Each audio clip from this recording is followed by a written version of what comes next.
we're at our third place. I'm about to pass out. But Honestly. she is still working it. All right, look at this one right here. Italian, I don't know why it says this. Have you been here before? Yeah. Alright. This is what I showed you, the picture. Oh, this was the child. Yeah. Oh my god, I'm so full. This one right here is massive. What the fuck? Oh, that's a machete. Yeah. That thing is huge. All right, so now we at our third place. And Third and final. I'm not gonna lie, these look really, really good. Cute. Just a little tilt. Yeah, there you go. Get the tilt. There you go. That looks amazing. We got chorizo is this red one. Pastor is this red one. Mm-hmm. This gotta be fajita. There gotta be fajita. And then barbacoa, I believe. Con cebolla y I honestly cilantro. feel like this challenge or whatever we were doing, this segment that we're gonna do, we're gonna have to do another one. We're gonna have to do. We're gonna have to do another one because there's so many taco places here in Houston that we're gonna have to go through a lot of these things. Yeah, to kind of really get that's a true. really understanding of what We should have people send us ones.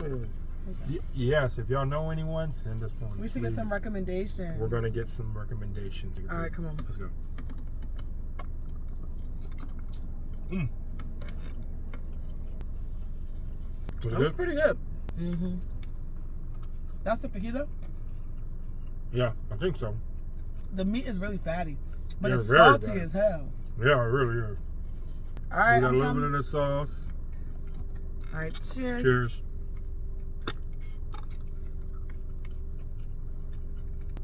Yeah, I like chorizo with eggs. Yeah, it is sausage. It's a sausage. Yeah, I like it with meat. eggs. But I don't know, the chorizo, I think they overcooked it. It's dry. Mm-hmm. Very, very dry. Like Yeah, the this fajita meat is dry too. But I would tell you on this one, this is probably my least favorite out of all three of them. You think so? Yeah, for me. I think the second one had a little bit more, a little bit more flavor. Mm-hmm. It wasn't as dry, except there was one of them that was really dry, but wasn't as dry. The meat was a little bit better. The first one, the first one was better. Out of all of Best them. flavor. Best flavor. Tender. They were also the biggest ones, the biggest tacos. Yeah, they were. The second ones were the smallest tacos. These are same size as like the first one. but The second one. the first ones were bigger. Yeah. So all of our tacos all had of them had cheese on it. But I would say the flavor of the meat, yeah, you can't change that. you can't change that. And I mean, they were spot on with their flavors on their meat, and they weren't dry. Like this one right here, it's like I'm tasting dry. I will say, except for the fatty one. Except for the fatty one. So, I think it's the barbacoa and not the fajita. I think the fajita is the drier one. The barbacoa is really fatty, really salty. I'm a fan of that.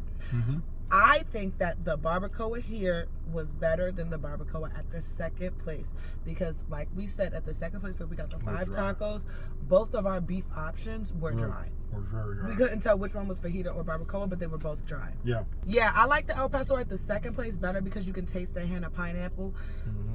This El Pastor is almost just like carnitas. Like it still has that red color, but it's more savory and salty. It doesn't. You don't really taste that little sweetness in it. You don't taste the sweetness at all.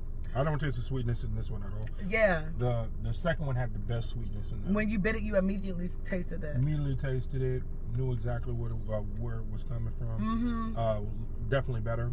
So in the ranking, I would say in this one right here, barbacoa was the first one for me.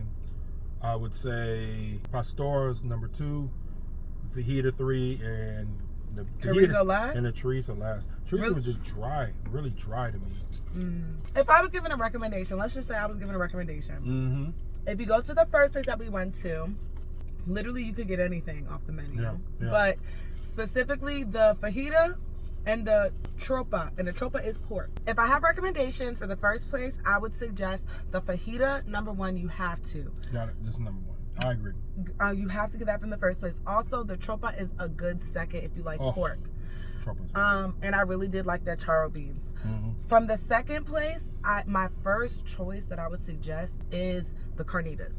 That was a standout. Them having the pork skin, like the crispy pork skin in with it was so good, and that pork was very flavorful without being overly seasoned. And I would actually go the chorizo on that one because that actually had the potato in it. and the chorizo. You did like so that. So their chorizo was a little bit better because I liked the potato that they had into it. It was really good. And it's a sit down spot. You can go and get you a little drink too. And from the third spot, I would suggest, my top would probably still be the El Pastor. You just have to know it's not gonna have that sweetness about it. And then my second would be Barbacoa. Yeah. Because both of them were salty. So that yeah, was fun. If you're in Houston, I definitely y'all should do the taco tour too. Don't just leave it to us to taste on our taste buds. Y'all need to go out there, try the food out yourself, go to different locations, try them out. But if you have a spot that you want us to try out, let us know, and we will be letting you know back. We will put that on the list, okay? That part. Put it in the comment section, and we'll get back with you. What do you guys say?